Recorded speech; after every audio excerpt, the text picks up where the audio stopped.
plein d'exploits, plein de recherches. Donc vous nous avez peint votre CV scientifique à partir donc du baccalauréat. Vu cette richesse, vous auriez pu ajouter le CEM et le primaire. Comme ça, on aurait fait tout le tableau. En tout cas, c'était agréablement donc présenté. Et sans tarder, on va commencer par votre collègue donc, qui nous vient de l'université de Bouira, Dr Dahmoun. Vous avez la parole. Bismillah, salam ala Rasulullah. Merci, Monsieur le Président. Je vous remercie de m'avoir associé à ce jour, ce jury de soutenance d'habilitation de M. Qadri. Sincèrement, c'est à nous de vous féliciter, M. Qadri. Donc, vous avez sincèrement un parcours très riche, que ce soit le parcours scientifique ou pédagogique. Même vous êtes impliqué dans pas mal d'activités recherche, pédagogique et même sociale et administrative. Sincèrement, vous avez donc un parcours, donc un CV très riche en termes de production beaucoup plus scientifique, parce qu'il s'agit d'une soutenance d'habilitation à diriger des recherches. Donc, sincèrement, c'est un CV très solide, donc c'est un honneur pour moi d'assister à ce genre de soutenance d'habilitation. Sans trop tarder, je voulais vous poser quelques questions pour juste éclaircir certaines choses qui sont ambiguës pour moi. Premièrement, dans la partie synthèse des travaux de recherche scientifique, vous avez parlé sur l'algue noire. L'algue noire, à mon avis, est-ce qu'il existe des algues noires ou bien des algues brunes? Je sais pas, est-ce que vous avez confondu ou bien vous avez oublié parce que dans le rapport, vous avez donc mis l'algue noire. Est-ce que l'algue noire ou bien l'algue brune? En fait, c'est des algues brunes, mais on a tendance aussi à les appeler algues noires parce que la couleur brunâtre, c'est-à-dire 10 fois, vire vers le noir. Parce qu'à l'état naturel, quand on les cherche, c'est-à-dire on peut les voir directement, on peut voir la couleur noire. Des fois, il y a des gens qui les appellent noires, c'est-à-dire pour différencier d'autres algues. Sinon, les deux appellations sont valables. Donc, la couleur noire est due à quelle substance? Donc, c'est des pigments. Donc, parce que l'algue, comme vous le savez, donc, c'est-à-dire, elle est sous l'eau. Donc, c'est-à-dire, il n'y a pas, par rapport au chlorophylle, d'accord? Donc, la chlorophylle ici, comme vous pouvez le voir, il n'y a pas une photosynthèse bien précise comme d'autres plantes. Donc, il n'y a pas de chlorophylle qui apparaît pour avoir la couleur verte. Ça veut dire que vous avez des pigments qui donnent cette couleur brunâtre. Pour l'échantillonnage de cette algue, comment vous avez procédé à l'échantillonnage? Donc, l'échantillonnage au niveau de la rive méditerranéenne, donc au niveau des plages, donc on les a pris directement à la main, sur des bouteilles, directement. Donc l'échantillonnage, est-ce que vous le qualifiez représentatif Donc c'est à mon avis, c'est une étude préliminaire. C'est-à-dire l'étude qui a été réalisée, c'est une étude préliminaire. Donc on n'a pas vraiment, c'est vrai, parce que apparemment vous voulez parler de l'échantillonnage pour passer un petit peu au côté statistique. Donc, c'est-à-dire pour voir à peu près, est-ce que vraiment quand on se déplace d'une place à une autre, c'est-à-dire on va prendre, parce que ici pour le screening, c'est-à-dire, d'ailleurs c'est pour ça que je l'ai mis dans un axe screening, parce qu'on est en train de chercher. Donc on a pris un échantillon et parce qu'il y avait pas d'études du tout sur les polysaccharides sulfatés. Donc on s'est dit peut-être qu'on va essayer les polysaccharides pour voir leur structure et leur activité. Donc, quand on s'est rendu que, apparemment ces polysaccharides sont très très actifs, surtout l'antioxydant qu'on peut associer aussi au cancer, c'est automatiquement le stress oxydatif. Là, il est très très important de procéder à un bon échantillonnage et refaire d'autres activités. Ma question, pourquoi vous avez choisi l'algue brune? Vous n'avez pas choisi d'autres, par exemple, des invertébrés marins, par exemple? Si, voilà, vous avez procédé, vous avez donc choisi. Même les invertébrés marins, c'est-à-dire comme les ours, ainsi de suite, l'algue brune, parce que on a fait ce projet avec l'université de Sfax en Tunisie. Donc ce projet, comme était en collaboration, ils travaillaient déjà sur les algues et les cyanobactéries. Donc du moment que ça existe, c'est-à-dire c'est la rive méditerranéenne allant de la Tunisie jusqu'en Algérie est très très riche en ces algues brunes. Donc on a pris ça en commun. En plus, en faisant aussi une recherche bibliographique, c'est-à-dire il n'y avait pas du tout de publications ni d'articles sur les polysaccharides de ces algues. Donc on s'est dit pourquoi ne pas tester ces polysaccharides pour sortir un petit peu déjà des polyphénols et parce que tout simplement aussi les polysaccharides sont utilisés bien, que ce soit en pharmaceutique ou en cosmétique. Et par rapport aussi au laboratoire là où j'étais à Montpellier, comme ils travaillaient sur les sucres,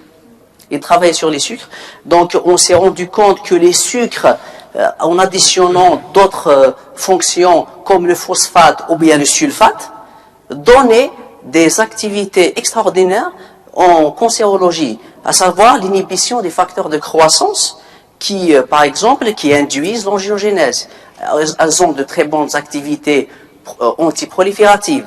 Comme cette algue n'est pas vraiment valorisée, c'est-à-dire en nord-africain, on s'est dit pourquoi ne pas la valoriser.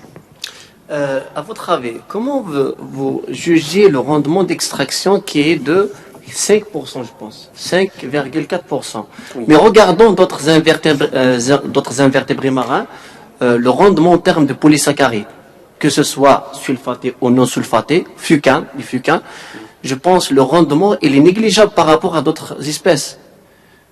Est-ce que vous avez vérifié, comparé par rapport à la bibliographie, le rendement ou bien la contenance en fucane de cette algue? C'est automatiquement. Donc oui, la contenance de ces fucanes, je parle des fucanes sulfatées, parce que d'autres espèces en contiennent des polysaccharides, mais pas autant de fucanes, comme vous pouvez le voir, pas autant de fucanes sulfatées, parce que j'ai bien précisé que la propriété biologique de ces sucres dépend essentiellement de la densité des fucanes, des sulfates, de la densité des sulfates et de leur position.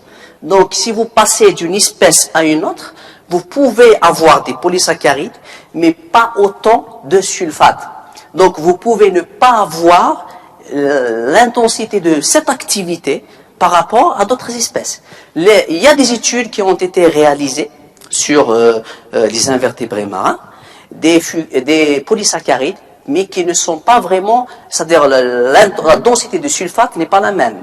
Donc là, ici, l'originalité, c'est la position, qui est la position 4, et la densité du sulfate par rapport à d'autres invertébrés marins ou bien par rapport à d'autres algues. Donc, d'où l'activité qui est, vous avez vu par exemple pour le test de détérioration de l'ADN, à 0,125 mg par millilitre, vous avez vraiment un début de réparation de cet ADN. Je vais relater ça, il est directement en relation avec le pouvoir chélateur. C'est-à-dire, ce polysaccharide sulfaté, c'est-à-dire il prend automatiquement les hydroxyles, les radicaux libres générés. Donc, ces sulfates sont très très importants, d'où l'importance de ces algues brunes. Est-ce que vous avez regardé, par exemple, des polysaccharides, par exemple, en prenant en titre d'exemple la pectine, c'est un polysaccharide, oui. Et vous avez vérifié l'activité antioxydante, et par exemple, vous l'avez comparé par rapport à ces fucains sulfatés. Je ne sais pas ce que vous avez lu l'article, parce que ces activités ont été publiées. Donc ça a été comparé, déjà il est publié dans International Journal of Macromolecules.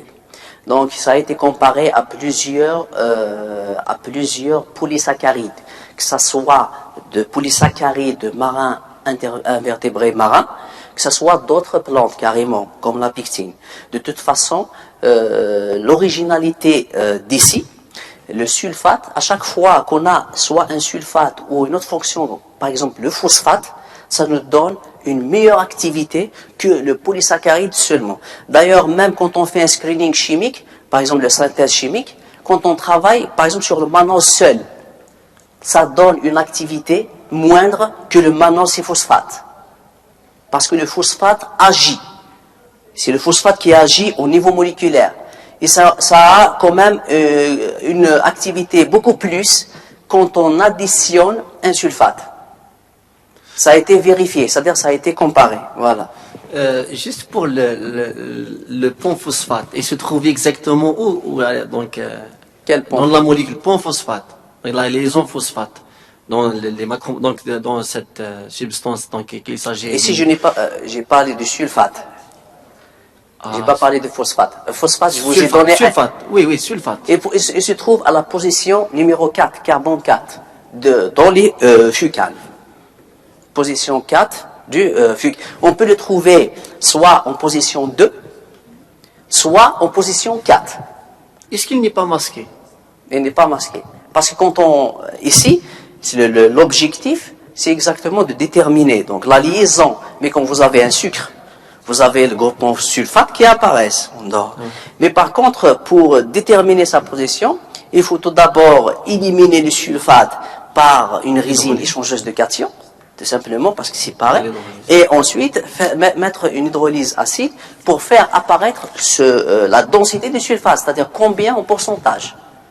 Mais par contre, naturellement, il n'est pas masqué. Quand on récupère les fucanes sulfatés, lui, il n'est pas masqué, d'où son activité. Parce que je pose les questions juste pour vous, parce que vous avez utilisé l'FTR pour déterminer, soi-disant, les groupements chromophores. Après, vous avez exploité la gamme de 400 cm-1 jusqu'à 1500 cm-1. Est-ce que dans la technique ATR, vous avez utilisé un standard ou bien vous avez uniquement... Exactement. On a utilisé un standard. Parce qu'il s'agit de l'empreinte digitale de la molécule. Donc c'est difficile d'exploiter cette gamme. Exactement. Même en ARMN, on a utilisé un standard pour comparer. Même en GCMS, un standard a été utilisé d'une molécule native. Parce que c'est difficile de déduire tout ça directement sans utilisation d'un standard.